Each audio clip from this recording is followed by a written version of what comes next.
Well, Mother Nature often works from the bottom up when it comes to turning things green and providing flowers for us to look at. I'm looking at the bare branches of sycamore trees along the Little Miami River here in Warren County, Ohio.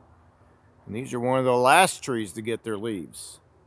And as we pan on down, sure enough, there are some plants starting to bloom. I mentioned the red maple often gets its flowers first, and it does.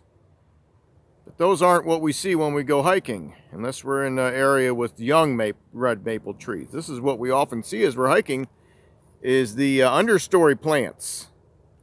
And here's our spicebush.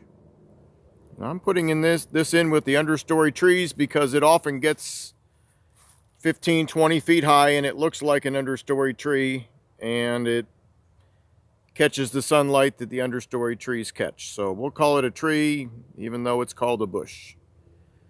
But here we are, the 4th week of March, and this is in full bloom here. And these are small little flowers about the size of a pea, but they're very pretty, very dainty, kind of delicate, and covering all the branches on this tree. And these flowers pick up where the witch hazel leaves off. Witch hazel often blooms in November, keeps its flowers till at least Thanksgiving. And this is the understory tree that takes its place in the spring. The witch hazel is an understory plant in the Appalachian Plateau and the Appalachian Mountains and parts of New England. Not too much in the Ohio Valley, but many places you find spicebush and witch hazel. So one can pick up where the other one left off.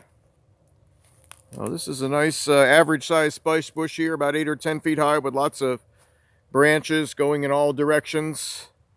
And this will get some fairly small leaves, about 2 or 3 inches long, in a few weeks. But at the time right now, we're looking at just the flowers first. And these will provide the red berries that we'll see in the fall. And we'll get back to this when it gets its leaves. But as a review, this spicebush has a speckled bark. It could be confused with some of the members of the birch family, but the specks are not horizontal lines, but actual little dots. So most of the members of the birch family, the hophorn beam and the black birch, have a little horizontal line on the bark and not an actual speck, which is about the size of a grain of sand on this particular spicebush. So just real pretty, and there's a lot of them in these bottomland forests. This is a bottomland forest, a higher